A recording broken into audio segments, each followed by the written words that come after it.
भाइयों बहनों नमस्कार। All India anganwadi news channel में आपका स्वागत है। चैनल से जुड़ने के लिए नीचे दिख रहे रेड कलर के सब्सक्राइब बटन पर आपको सबसे पहले क्लिक करना है। फिर साइड में एक नोटिफिकेशन बेल यानी घंटी बन के आएगी, उस पर जब आप दबाएंगे तो 3 घंटी आपको दिखेंगी, जिनमें सबसे ऊपर आल वाली घंटी आप लोगों को दबा लेनी है। सभी आंगनबाड़ी सेविका सहायिका मिनी बहनों का आज शाम की सच्ची खबरों में स्वागत है। बहनों, आज दोपहर का वीडियो आप सबको नहीं दे पाए थे, तबीयत 1-2 दिन से थोड़ा खराब चल रही है, तो अभी हम आज शाम को आपको वीडियो दे रहे हैं। आपको बताना चाहेंगे, एक बहन है संगीता तोमर, जो उत्तर प्रदेश के आगरा जिले से आती हैं, और इन्होंने मैसेज भेजा है कि 2500 रुपया इनके अकाउंट में आए हैं 9:21 पर, और डेट आप देख सकते हैं 5 नवंबर, यानी कि कल 5 नवंबर को बहन के वहां आगरा में ये 2500 रुपए आए हैं। किस मद में है ये यहां पर इसमें साफ नहीं दिख रहा, लेकिन आप देख सकते हैं इसमें लिखा है कि नेहरू युवा केंद्र आगरा, और जो है इन्फो ऐसे करके ये सब दे रहा है। तो फिलहाल के लिए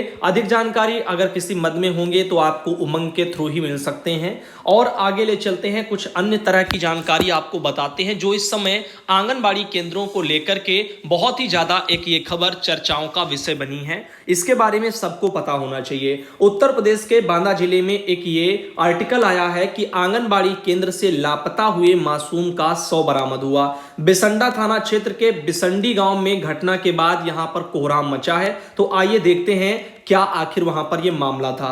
इसमें कहा जा रहा है कि आंगनबाड़ी केंद्र पढ़ने गया बालक अचानक लापता हो गया, और देर रात तक जब वह घर नहीं लौटा तो परिजनों ने उसकी खोजबीन की, लेकिन उसकी जो है उसका पता नहीं चला। और घर वालों ने घटना की जानकारी जब पुलिस को दी तो पुलिस ने गुमशुदगी जो है दर्ज की, और उसके बाद उसकी तलाश शुरू कर दी। तलाश जब शुरू हुई, उधर परिजन भी इधर उधर खोजबीन करते रहे, और शुक्रवार की सुबह जो है यहां पर बालक का शव तालाब में उतराता हुआ यानी तैरता हुआ आप कह सकते हैं कि वहां पर पाया गया। घर वालों ने हत्या की आशंका जताई है, और पुलिस ने शव को कब्जे में लेकर के पोस्टमार्टम कराया है।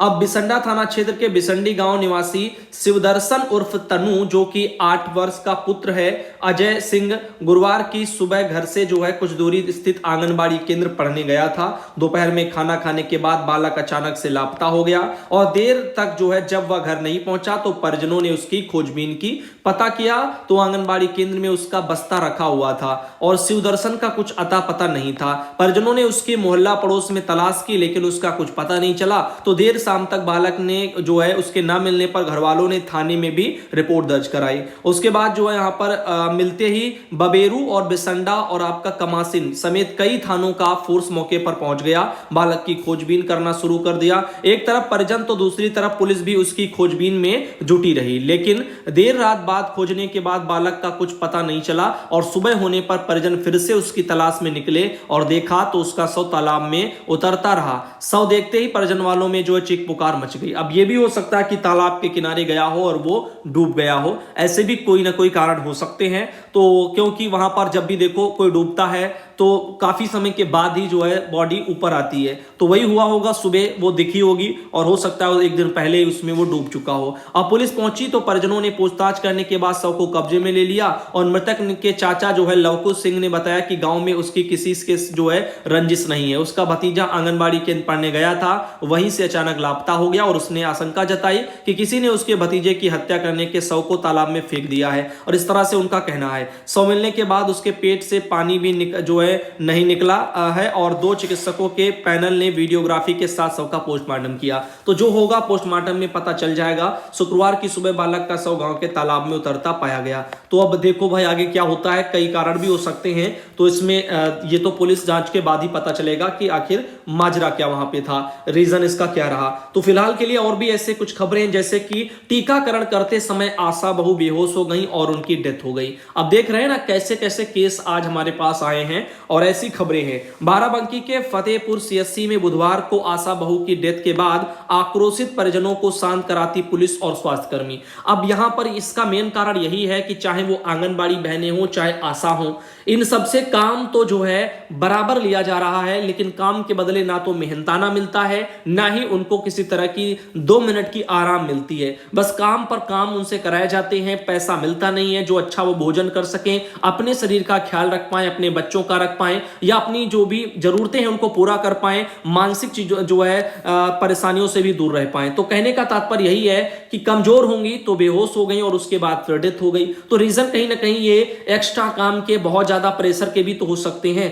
तो इस तरह से चीजें हैं और बहुत ज्यादा ये काम लिया जा रहा है जिसके चलते ये सब चीजें देखने को मिल रही हैं। परिजनों ने इलाज में लापरवाही का आरोप लगा करके सीएससी में किया हंगामा, इस तरह से भी एक मैटर बोला जा रहा है। फतेहपुर में टीकाकरण के दौरान बुधवार को एक आशा बहू अचानक बेहोश हो गई और आनंद फानन में उसे सीएससी ले जाया गया। वहां पर इलाज के दौरान उसकी डेथ हो गई। बताओ, अब कोई इंसान चक्कर आना तो लाजमी है, चक्कर आता है सबको, बेहोश हो जाए, उसके बाद सीएससी वाले जो है वहां पर उन्होंने फिर क्या किया, कैसे किया, घर वालों का तो ये कहना है कि उसमें लापरवाही कर जो है बरती गई इलाज में। अब पता नहीं क्या मैटर होंगे, कैसे होंगे। इनका कहना है कि लापरवाही बरतने पर आरोप लगाते हुए हंगामा शुरू किया। अस्पताल में मौजूद सीएमओ इन्होंने परिजनों को प्रकरण की जांच कराने के साथ आशा बहू के परिजनों को हर संभव मदद दिलाने का भी आश्वासन दिया है। तब जाकर मामला जो है शांत हुआ है। शिवपुर भगौली निवासी शकुंतला देवी 50 वर्ष की थी आशा बहू और वो अपने पद पर यहाँ जो है तैनात थी। बुधवार को भगौली में ड्यूटी के दौरान टीकाकरण करने के लिए गई थी और तभी वहां अचानक से वो बेहोश होकर के गिर गई और उसके बाद उनका स्वास्थ्य कर्मियों ने आनंद फानन में उन्हें सीएससी भेजा।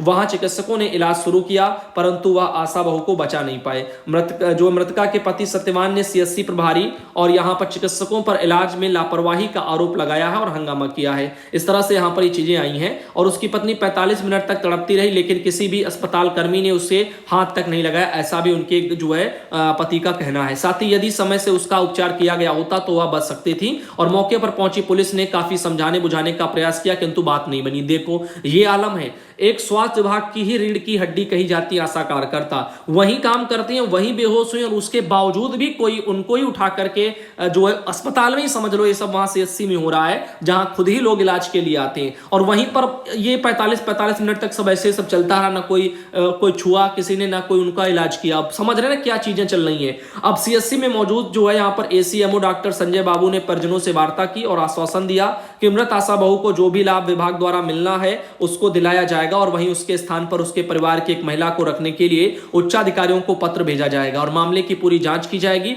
और इलाज में लापरवाही पाई जाती है तो कार्रवाई भी की जाएगी। इसके बाद परिजन शांत हुए हैं। अब देखो वो मौके पर शांत करा दिया जाता है क्योंकि आश्वासन देना जरूरी होता है किसी भी तरह के जो है ऐसी घटनाओं को रोकने के लिए। तो यहां पर आश्वासन मिल गया। अब देखो परिजनों को आश्वासन के बुनियाद पर उनको न्याय कब मिलता है। न्याय मिलने में, आश्वासन मिलने में बहुत लंबा एक सफर होता है। अब आगे का सफर उनके परिजन बेचारे तय करेंगे। अब देखना यही होगा कि उनके परिवार वालों को जो आश्वासन मिला है उसको पूरा किया भी जाता है या महज हमेशा की तरह हर किसी के साथ जैसे ऐसे आश्वासन दिए जाते हैं क्या बस वहीं तक रह जाएंगे। आगे देखते हैं और आपको बताना चाहेंगे भैया जी प्रणाम। यह घटना उत्तर प्रदेश के प्रतापगढ़ जिले की है जहां बिहार ब्लॉक की उमरी बुजुर्ग की आंगनबाड़ी ललिता सिंह ने कुपोषित बच्चों को भर्ती कराने के लिए ले गई लेकिन एनआरसी के लोग वहां पर उनको जो है भर्ती ही नहीं किए। ये स्वास्थ्य विभागों के कुछ रवैये हैं जो मैं आपको आज दिखा रहा हूं, लापरवाहियां हैं जो आपकी आंखों के सामने हैं। एनआरसी महिला चिकित्सालय प्रतापगढ़ कुपोषित बच्चों का नहीं करेगा इलाज। सुबह हमने इस मैटर पर डिस्कस किया था, आप लोगों ने देखा होगा।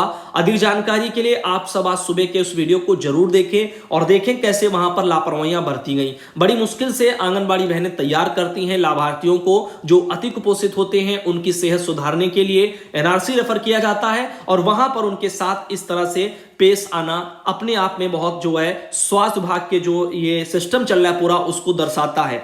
अब गवर्नमेंट ऑफ यूपी का वहीं पर एक ट्वीट ये आया कि मौसम में परिवर्तन के कारण मच्छर जनित बीमारियां जैसे कि आपका डेंगू है, मलेरिया है, चिकनगुनिया है, इन सबके फैलने की आशंका रहती है और इसीलिए अतिरिक्त सतर्कता बरतनी है। तो ध्यान देना है, मौसम परिवर्तन चल रहा है और इस समय आप लोगों को पूरे कपड़े भी पहनने हैं, पूरी आस्तीन वाले पहनने हैं। ज्यादा फैशन में नहीं रहना है कि हाफ हाफ पहन लिए, हाथ भी खुले हैं, पैर भी खुले हैं और मच्छर काट रहे हैं, ध्यान नहीं दे रहे हैं। एक तो ये बीमारी का बहुत बड़ा कारण और उसके अलावा भी कई बीमारी के कारण बनते हैं। मौसम परिवर्तन में ऑटोमेटिक चेंजेस आते हैं और आपको जैसे सर्दी जुकाम इस तरह की समस्याएं आएंगी। परिवर्तन होगा तो उसमें भी काफी लोगों को दिक्कत होती है। तो ध्यान देना, फिलहाल हमारा यही कहने का मतलब है क्योंकि जितना ज्यादा आप जो है बीमारियों से ग्रसित रहेंगे, समझ लो धीरे धीरे करके आपका बॉडी उतना ही कमजोर हो रहा है और वैसे उतनी आपकी लाइफ कम हो रही है। अब देखो सावधानी अपनाएं। जैसे एक मोबाइल की बैटरी ले लो, आप मान लो ये आपका मोबाइल है, अब फोन की एक बैटरी है आपकी, अब आप क्या कर रहे हैं, आप इसको चार्ज कर रहे हैं, चार्ज किया, चलाया, यूज किया। एक है जो है चार्ज कर रहा है, थोड़ा चलाया और अपना जितना चार्ज किया उतना धीरे धीरे करके चला रहा। उसने एक बार चार्ज की, कितने दिन तक चलाया, लगभग जो है उसने जो है 2 दिन चलाई। अब एक ये महाशय हैं पहले वाले, ये क्या करते हैं, एक दिन में एक बार चार्ज किया, 2-3 घंटे लगातार चलाया और पूरा बैटरी खत्म कर दिया। फिर उसी दिन फिर दोबारा लगाया और पता चला फोन लगा ही है बैटरी में और काम ले रहे हैं, यानी लगा है काम ले रहे हैं। कहने का मतलब जो यही मतलब हुआ कि आप ठीक नहीं है और शरीर स्वस्थ नहीं है, काम पर काम किए जा रहे हैं, तो आपका जो ताकत है वो जो स्टोर नहीं होगा, यानी आपकी बैटरी फुल नहीं रहेगी। और ऐसे में जो आपका बॉडी के अंदर का पार्ट्स है, जैसे कि आपका बैटरी ले लो, बैटरी में जो प्लेटें होती हैं, अधिक बैटरी चार्ज होगी, जल्दी जल्दी खोलती रहेगी तो बैटरी की प्लेटें खराब हो जाती हैं। ऐसे आपके पार्ट है शरीर के, वो ऑर्गन आपके खराब हो जाएंगे धीरे धीरे करके। तो लाइफ ये तो कम हो रही है। अब ऐसा तो है नहीं कि वो बैटरी है आप दूसरी खरीद के ले आएंगे, अपने शरीर में कितना आप जो है चेंज करवा लेंगे, तो वो मजा थोड़ी रहेगी। तो यही कहने का तात्पर्य है कि जो है उसको बरकरार रखो, खराबियां बिल्कुल भी मत करो, यानी अगर शरीर डाउन हो रहा है तो उसको बचाओ, ये कहने का मतलब जो है मतलब है, क्योंकि वो फिर दिक्कत करेगा आगे चल के। तो ये चीजें हैं, लेकिन क्या किया जाए, आजकल जो है हर तरह से आप देख रहे हो खाने पीने में हर तरह से दवाइयों वाली चीजें आती हैं, और यही एक कारण है कि अच्छा हम लोग खा ही नहीं रहे हैं और ना ही उतना जो है हमें वातावरण अच्छा मिल पा रहा है। तो यही सब चीजें हैं। तो डेंगू से बचना है, इसका तो ध्यान रखना ही है आप लोगों को। बचाव के कुछ उपाय मैं आपको बता रहा हूं, जैसे कि मच्छर के काटने से बचें, पूरे बाजू के कपड़े पहने। सबसे पहले मैंने यही कहा। अब देखो पुराने टायर और आपका डिस्पोजल हो गया, कप हो गया, कबाड़ वाला जो भी हो, पानी उसमें भर जाता है कहीं पर भी, तो उसको जमा ना होने दें, क्योंकि वही मच्छर पनपेंगे। कूलर है और आपका फूलदान है, पशु पक्षियों के पानी पीने वाले जो बर्तन होते हैं उनको नियमित रूप से साफ करें। अरे नियमित का मतलब यही है कि डेली भले ही ना साफ कर पाए, लेकिन कोशिश करो कि 3-4 दिन में तो ज्यादातर साफ ही कर लो। एक बार भले ही पूरा साफ ना करो, 1-2 बार देख लो, हिला जुला करके देख लो क्या है क्या नहीं है, साफ कर लो तो और अच्छी बात है। अब ऐसे सोते समय हमेशा मच्छरदानी का प्रयोग करें। काफी लोग क्या करते हैं, बॉडी लोशन लगा लिया, वो ऑल आउट लगा लिया, सब कर लिया, वो चलाया पता चला भूल गए, फिर मच्छर लगने लग गए। अब इसीलिए मच्छरदानी सबसे बेस्ट है, लगा लो, आराम से सो जाओ। अब देखो गमलों में पानी जमा ना होने दे। काफी लोग गमले में पानी भरते हैं, बहुत बहुत भर देते हैं, और उस पानी में भरे रहने पर भी मच्छर पनप जाते हैं। ऐसे पानी के बर्तन और टंकी, इनको भी पूरी तरह से जो है ढक के रखना है। काफी लोगों की टंकियां जो है पानी वाली खुली होती हैं, ध्यान नहीं लोग देते हैं, उनमें भी मच्छर पनपते हैं, तो वो ढकी होनी चाहिए। इस तरह से चीजों को ध्यान देना है। और बाकी देखो डेंगू के लक्षण क्या होते हैं, तेज सिर दर्द होना, बुखार होना, जी मिचलना, उल्टी होना, मांसपेशियों जोड़ों में दर्द होना, नाक मुंह मसूड़ों इनसे खून आना, आंखों के पीछे दर्द होना, और जो त्वचा पर चकत्ते उभरना। यानी आंखों के पीछे दर्द कब होता है, जब बहुत ज्यादा जो है वीकनेस होती है, यानी कमजोरी होती है। तो ऐसे में ये सभी ऐसे लक्षण होते हैं। और हड्डियों में यानी जोड़ों में भी दर्द आपको बहुत होगा। तो ये सिंपल चीजें हैं, ध्यान देना, और बाकी जो इंतजाम करते रहना बचने के, और सब ठीक ठाक जो है चलता रहेगा। और लापरवाही बिल्कुल ना बरते, बुखार आए दवा ले लें। इधर 3 वर्ष से आंगनबाड़ी भवन जो है यहाँ पर अधूरा पड़ा है, और ये यहाँ पर तुलसीपुर वगैरह जो पड़ता है वहां से कि मैटर आया था, ठेकेदार बीच में काम छोड़ करके भाग गया और नौनिहालों को नहीं मिल पा रहा है वहां पर सही ढंग से लाभ। तो आप देख रहे हैं कैसे आंगनबाड़ी भवन आधे अधूरे छोड़ करके ऐसे ही लोग भाग जाते हैं, और न जाने क्यों ऐसे लोगों को टेंडर दे दिए जाते हैं इनके निर्माण के लिए। तो यही चीजें तो दिक्कत करती हैं। स्थानीय बाल विकास परियोजना जो है तुलसीपुर अंतर्गत ग्राम पंचायत बेली खुर्द, यहां के आंगनबाड़ी केंद्र का भवन 3 साल से आधा अधूरा पड़ा है। कार्यदायी संस्था और ठेकेदार इनके बीच में काम छोड़ करके फरार हो गए, जिस कारण गांव के नौनिहालों को सरकार द्वारा दिए जाने वाला लाभ सही ढंग से नहीं मिल पा रहा। आक्रोशित ग्रामीण इंद्रमणि द्विवेदी, सोनू मिश्रा, शिकारी पासवान और फूलचंद्र, रामराज, राजेश कुमार, पप्पू, बहुत से लोग हैं। इन लोगों ने बताया कि आंगनबाड़ी भवन 3 वर्षों से अधूरा पड़ा है, और भवन का केवल जो है छत डाल करके छोड़ दिया गया, ना ही दीवारों पर प्लास्टर कराया गया और ना ही खिड़की दरवाजा लगवाया गया। ग्रामीणों को इस बारे में सिर्फ इतनी जानकारी है कि वह एक सरकारी आंगनबाड़ी केंद्र का भवन है, और इसके अलावा गांव वाले इस भवन के बारे में कुछ नहीं जानते। अब बताओ, बना होगा तो क्या ऐसे नहीं बना होगा, प्रधान कौन रहे होंगे, उनका क्या इसमें जिम्मेदारी था, सब कुछ देखो, सब कुछ जो है ध्यान दो कि आखिर उसमें खेल क्या चला, तो पता चल जाएगा। भवन आधा अधूरा होने से जो है यहाँ पर आवारा पशु और ग्रामीण शौचालय के रूप में उसको प्रयोग कर रहे हैं, जिससे गंदगी का अंबार लगा हुआ है। तो इस ठेकेदार के फाइलों में आंगनबाड़ी केंद्र पूर्ण रूप से बना जो है बन के खड़ा है, क्योंकि इतना समय बीत जाने के बाद संभावित है कि विभाग के अधिकारी ध्यान नहीं दिए हैं। ग्रामीणों ने संबंधित विभाग के अधिकारियों से मांगा है कि इस आंगनबाड़ी केंद्र को अधूरे पड़े निर्माण पूर्ण करने में कराकर के कार्यकर्ताओं को सौंपा जाए, जिससे नन्हे मुन्ने बच्चों को इसका लाभ मिले।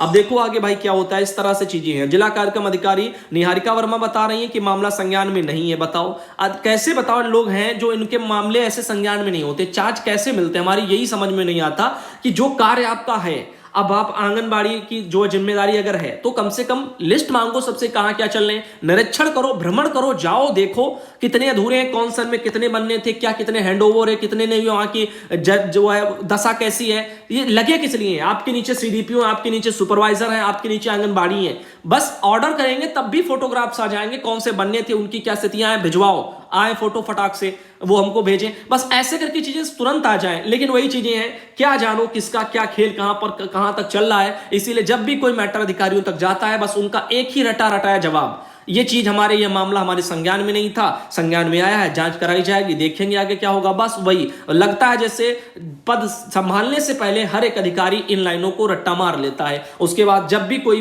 मैटर सामने आए तो बस यही लाइनें दोहरा दी जाती हैं। अब आगे हमारे पास एक और मैटर ऐसे ही था कि कंट्रोल रूम से फोन का जवाब ना देने पर कार्रवाई होगी। यह मैटर है जहां पर सीडीओ अक्षत वर्मा ने बताया कि डीएम के आदेश पर विकास भवन स्थित प्रथम तल कक्ष पर 106 में जनपद स्तरीय जो नियंत्रण कक्ष क्रियाशील है, जिसमें से ये नंबर है, मोबाइल नंबरों के माध्यम से ग्राम पंचायत स्तर पर कार्य कर रहे जो भी पंचायत सचिव के रोस्टर के अनुसार सफाई कर्मी पंचायत हैं, आशा हैं, आंगनबाड़ी हैं, इनके मूवमेंट क्रियाकलाप गतिविधियों की जानकारी प्राप्त की जाएगी और फोन अगर रिसीव नहीं करते हैं तो फोन बैक करके स्थिति से अवगत कराएंगे और कर्मिक अनुपस्थित मानते हुए वेतन वरना उनका सबका काट दिया जाएगा। ऐसे करके यहां पर लेटर, यानी एक ये न्यूज में आया है, बाकी कोई गवर्नमेंट का आदेश नहीं है ये, तो जो हम आपकी इसकी पुष्टि करें। तो फिलहाल के लिए आज का ये वीडियो यहीं रखते हैं और दोस्तों आपको अगले वीडियो में मिलते हैं। धन्यवाद।